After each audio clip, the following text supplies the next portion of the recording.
Inilah penggerebekan 1 kilogram narkoba jenis sabu yang dilakukan oleh Satuan Narkoba Polres Lampung Tengah. Barang haram tersebut ditemukan petugas tersimpan di dalam bantal. Sabu asal Medan dengan tujuan Kampung Tanjung Harapan, Lampung Tengah tersebut dibawa oleh 4 orang pelaku yang berada di 2 mobil yang berbeda. Tindak pidana narkotika jenis sabu-sabu seberat barang bukti seberat 1 kilo 60 gram. Jadi 1 kilo lebih ini barang bukti didapat dalam satu paket, bukan beberapa paket, tapi di dalam satu paket. Para pelaku membawa sabu dalam jumlah besar asal Medan tujuan Lampung. Untuk mengelabui polisi, mobil yang mereka tumpangi diisi dengan berbagai makanan ringan.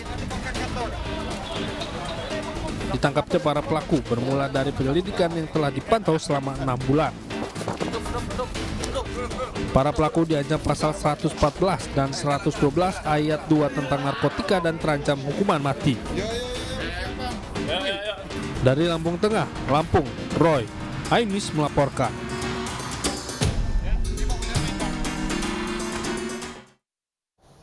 Pemirsa, seorang wanita Parubaya ditemukan tewas di kediamannya di kawasan Kapuk Muara Penjaringan, Jakarta Utara. Sepucuk pistol turut ditemukan di tempat kejadian perkara.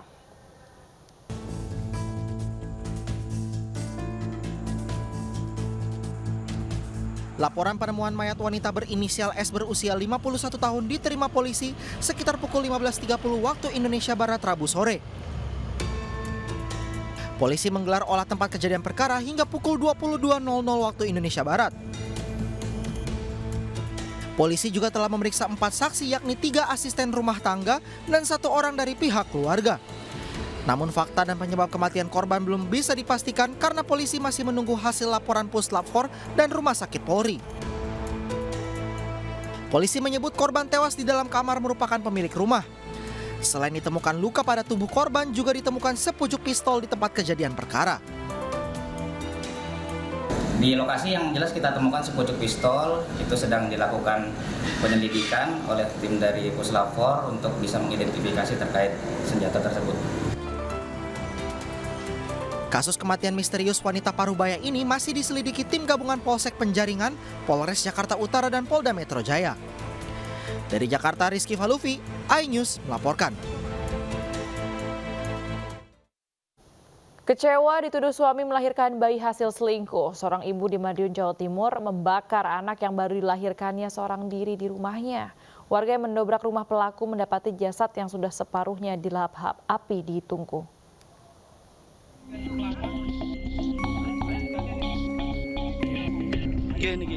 Setelah 12 jam pencarian, aparat TNI Polri bersama warga menangkap Istiah, 35 tahun, seorang ibu yang tega membunuh bayi yang baru dilahirkannya.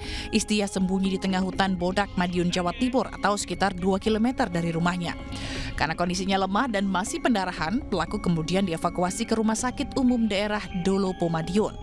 Dari hasil pemeriksaan sementara, pelaku nekat membakar bayinya lantaran kecewa dengan suami yang menuduh jika anak yang dilahirkan adalah hasil selingkuh.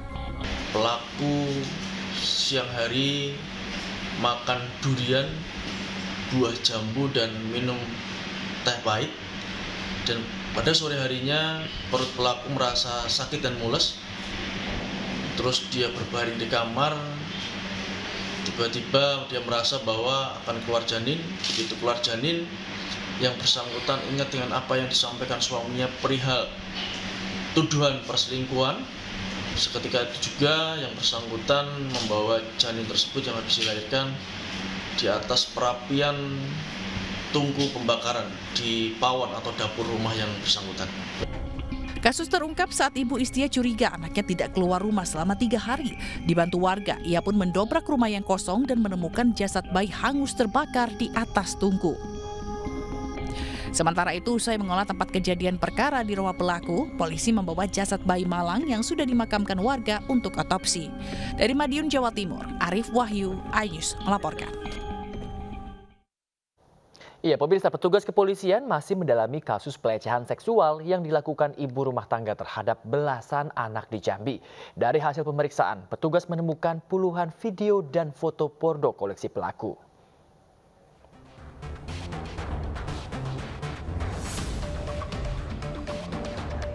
Petugas Direktorat Kriminal Umum Polda Jambi menemukan puluhan video dan foto porno koleksi YN, pelaku pelecehan seksual terhadap 17 anak yang terdiri dari 11 orang anak laki-laki dan 6 orang anak perempuan. Dari hasil pemeriksaan polisi, puluhan video dan foto porno yang telah dihapus oleh pelaku tersebut dipertontonkan kepada belasan orang korbannya sebelum para korban dilecehkan di rumah pelaku. Bukan video tersangka, ya ini koleksi video tersangka. Tapi itu anak-anak semua? Ada, kalau keterangan dari suami, ada video yang pemainnya adalah dewasa dan anak-anak, tapi ini belum kita temukan. Berapa banyak Pak koleksinya? Koleksinya berapa banyak Pak? Berapa banyak Pak? Kira-kira sampai puluhan atau ratusan? Puluhan. Sementara itu laporan pelaku yang mengaku diperkosa oleh belasan anak yang ternyata merupakan korban pelecehan yang dilakukan olehnya masih terus didalami oleh kepolisian. Setelah dilaporkan balik, akhirnya pelaku resmi ditetapkan sebagai tersangka dan kini masih dalam proses pemeriksaan kejiwaan di Rumah Sakit Jiwa Daerah Jambi. Sementara 10 orang anak korban pelecehan seksual telah menjalani pendampingan trauma di panti sosial. Dari Kota Jambi, Adrianus Susandra, iNews melaporkan. Ya, dari Jambi kita ke informasi dari Jakarta Timur. Pemirsa, kasus penganiayaan terhadap anak kembali terjadi di Cakung. Seorang anak dianiaya ibu tirinya hingga terluka. Sementara tersangka penganiayaan anak hingga tewas di Cimahi, Jawa Barat ini dijerat hukuman berat.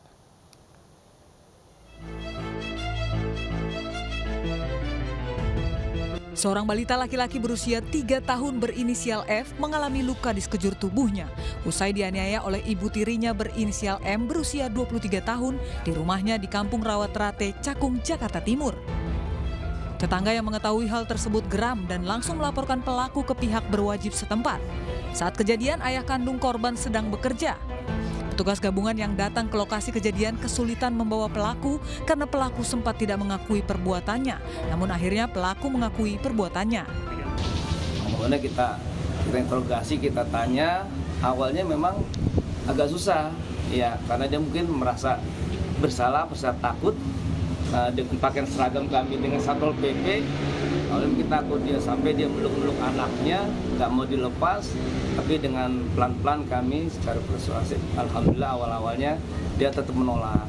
Namun lambat laun akhirnya mau dia mengakui perbuatannya. Bahkan kami buatkan surat keterangan pernyataan.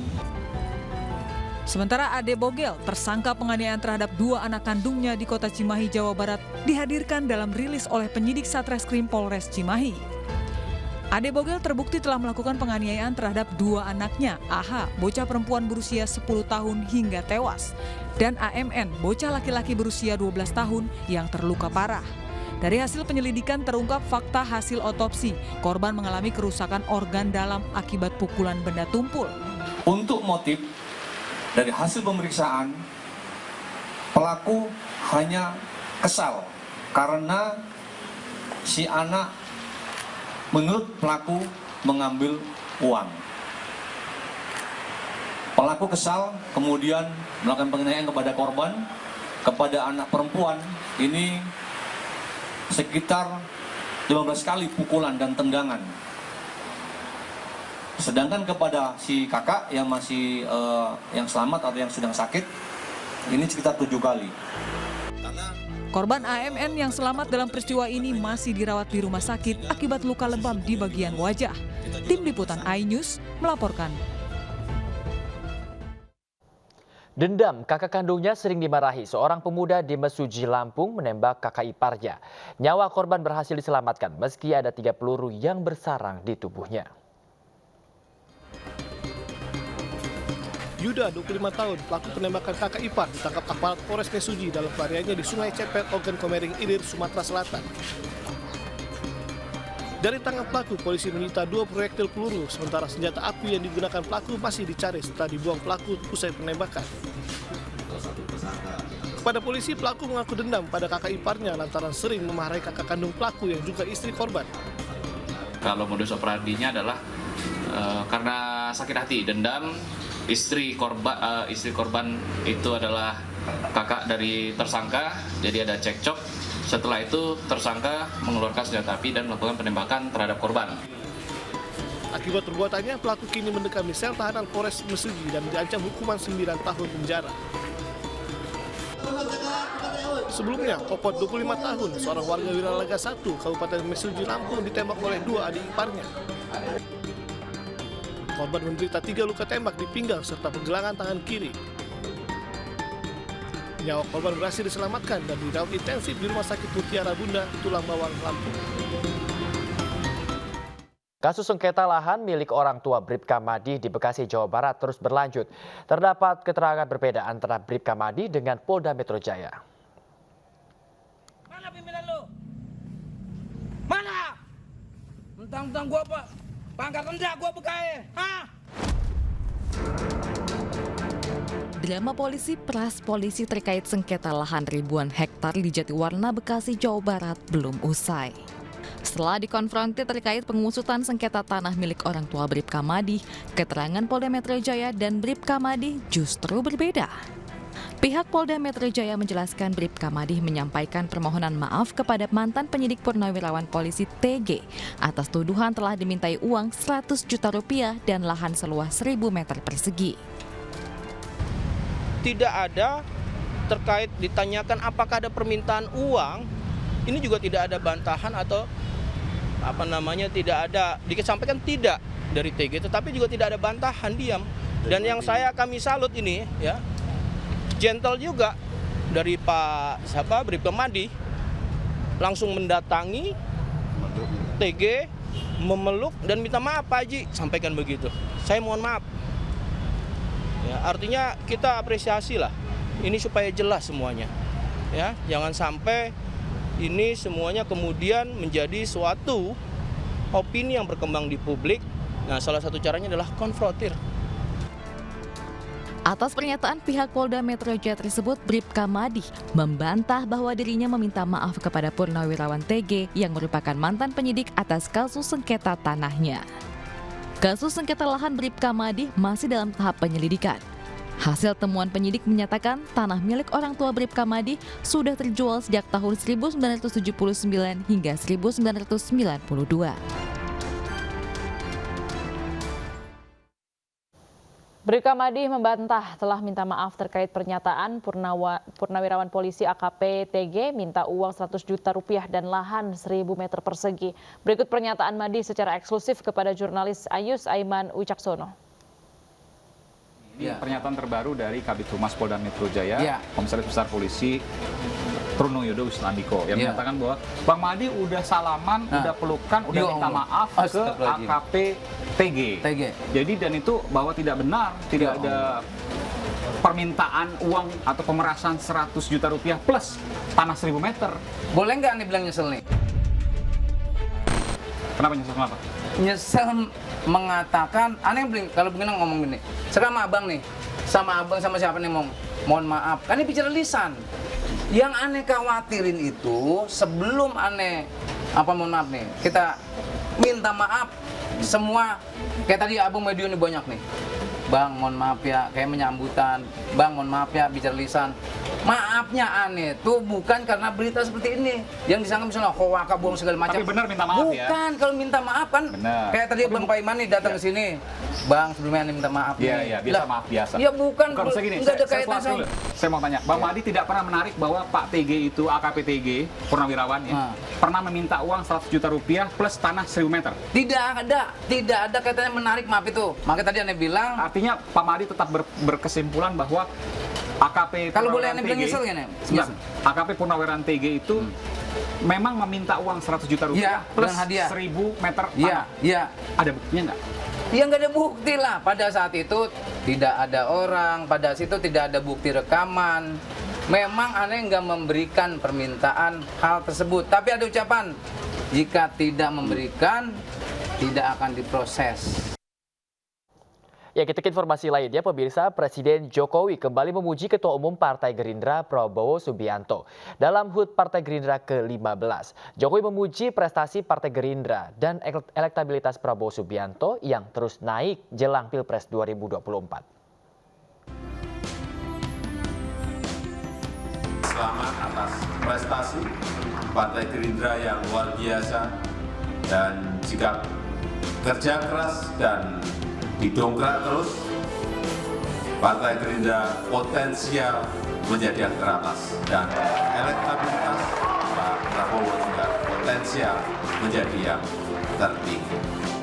Pujian Presiden Joko Widodo kepada Ketua Umum Partai Gerindra Prabowo Subianto pada HUT Partai Gerindra ke-15 menjadi sinyal kedekatan keduanya. Kedekatan ini sering diartikan sebagai simbol dukungan Jokowi kepada Prabowo menuju Pilpres 2024 mendatang. Pujian Presiden ini dibalas oleh Menteri Pertahanan yang kagum dengan sosok kepemimpinan Jokowi. Setelah saya gabung dengan pemerintah yang dipimpin oleh Pak Joko Widodo, saya menjadi saksi. Saya melihat betapa beliau bekerja keras untuk cita-cita yang sama dengan cita-cita kita. Dan karena itulah saya mendukung beliau dan saya membela beliau sampai berhasil. Presiden Jokowi juga pernah menyampaikan dukungannya pada Prabowo Subianto dalam HUT Partai Perindo ke-8 beberapa waktu lalu. Kelihatannya setelah ini jatahnya Pak Prabowo. Dukungan yang diberikan Jokowi ini tak lepas dari kinerja Prabowo sebagai Menteri Pertahanan yang mendapat apresiasi dari publik, termasuk kedekatannya dengan Presiden Joko Widodo. Buktinya berdasarkan hasil survei Lembaga Survei Jakarta, bakal calon presiden dari Partai Gerindra ini berapa dukungan 40,6% pemilih Jokowi Ma'ruf Amin pada pemilu 2019 lalu. Tim Liputan iNews melaporkan. Harlah 1 abad Nahdlatul Ulama di Sidoarjo, Jawa Timur dihadiri Menparekraf Sandiaga Uno. Kolaborasi akan dijalin Kemenparekraf dengan NU untuk membangun ekonomi umat.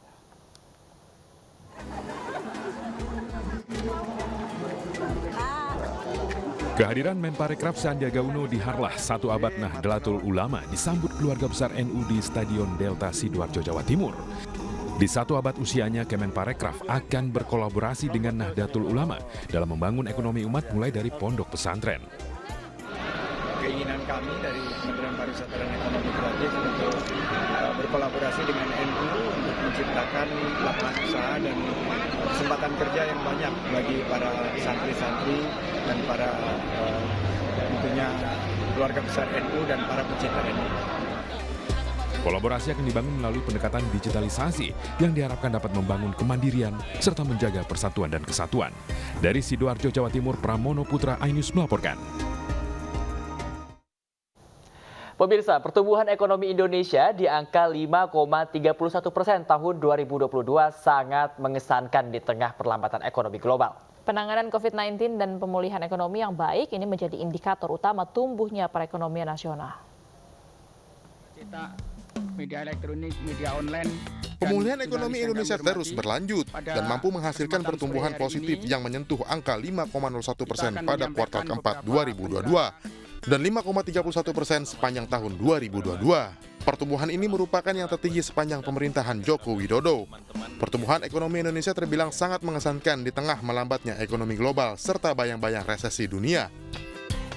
Secara kumulatif, di tahun 2022 ekonomi mampu tumbuh di angka 5,31. Pertumbuhan ini jauh lebih tinggi dari angka pre-COVID, yaitu yang rata-rata sebesar 5% sebelum pandemi.